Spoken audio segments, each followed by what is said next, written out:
So imagine dropping $500,000 on Lamborghini's absolute ultimate flagship, right? The Aventador SVJ. Yeah, serious money. Right, and then you hit the track, only to watch its so-called little brother, the Huracán STO, just like blow right past you in the corners. Welcome to today's custom deep dive, where our mission is to explore exactly that kind of family. We are calling it the Battle of the Bulls. It is just such an incredible rivalry to look at. I mean, we're talking about two machines that basically represent the absolute ceiling of internal combustion engineering, and they're built under the exact same roof. Exactly. So the central dilemma we're throwing at you today is when you put the Huracán STO head-to-head with the Aventador SVJ, which is actually the better supercar. Well, that's such a divisive question, Yeah. because it forces us to really define what better even means when you're at the absolute stratosphere of performance. Like, are we talking about sheer visceral emotion or surgical track dominance? Okay, let's unpack this right away, because I honestly have to push back on that premise a bit. Like, doesn't a better supercar just mean a faster lap time? Not necessarily, no. I mean, the STO is essentially a street-legal race car, right? It totally dominates tighter circuits. So how do we even begin to declare an objective winner when both cars are designed to be the ultimate pinnacle of extreme performance? But the STO is literally engineered from the ground up as a track weapon. I get that, but the SVJ wasn't built just to run hot laps.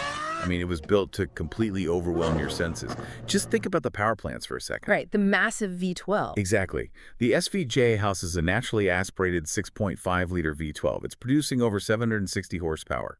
It relies on brute force, a heavier chassis, and just earth-shattering noise to dominate. It's really a sledgehammer. Wow, a sledgehammer is a good way to put it, whereas the STO uses a 5.2-liter V10, right, with about 630 horsepower. Yeah, exactly. The STO is the surgical scalpel in this scenario. It obviously has less power, but it's entirely rear-wheel drive, and it's significantly lighter. And that weight difference just completely changes the entire driving dynamic. You know, the STO strips out that really heavy all-wheel drive system you get in the SVJ. Right, which drops so much mass at the front axle. Exactly. So by relying purely on rear-wheel drive, the STO offers this much sharper, immediate turn-in. It communicates exactly what the front tires are doing directly to your hands.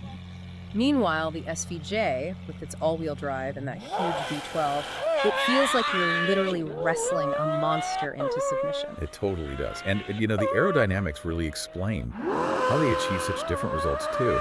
The SVJ relies on Lamborghini's ALA system, which is their active aerodynamics. Oh, right, the electronic flaps. Yeah, it electronically opens and closes flaps in the front spoiler and the rear wing. Yeah.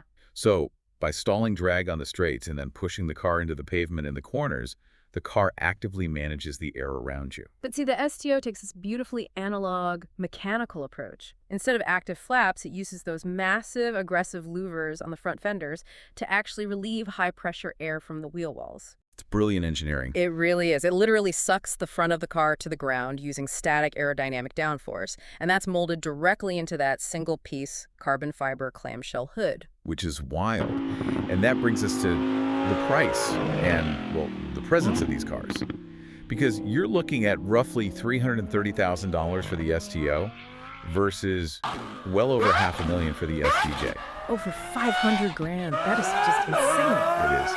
And they demand completely different kinds of attention for that money. The STO looks like it just escaped from the 24 Hours of Daytona, complete with a roof scoop and a dorsal fin. Oh, yeah, it looks like a spaceship. And then the SVJ is impossibly wide, super low, and it sounds like an old-school Formula One car howling at, like, 8,500 RPM. The sound is unbelievable. So if we really have to make the call on which is better overall, I kind of look at it this way. The STO is undeniably the superior driver's car. I mean, it's more agile, the steering is sharper, and it responds precisely like a track car should. I would definitely agree with that.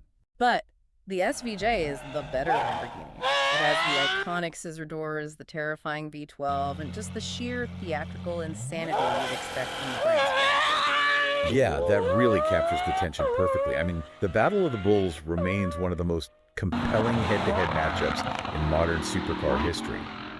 And it's precisely because it pits that surgical mechanical precision against sheer overwhelming emotion. Which brings us directly to you listening. Try to put yourself in the driver's seat for a second.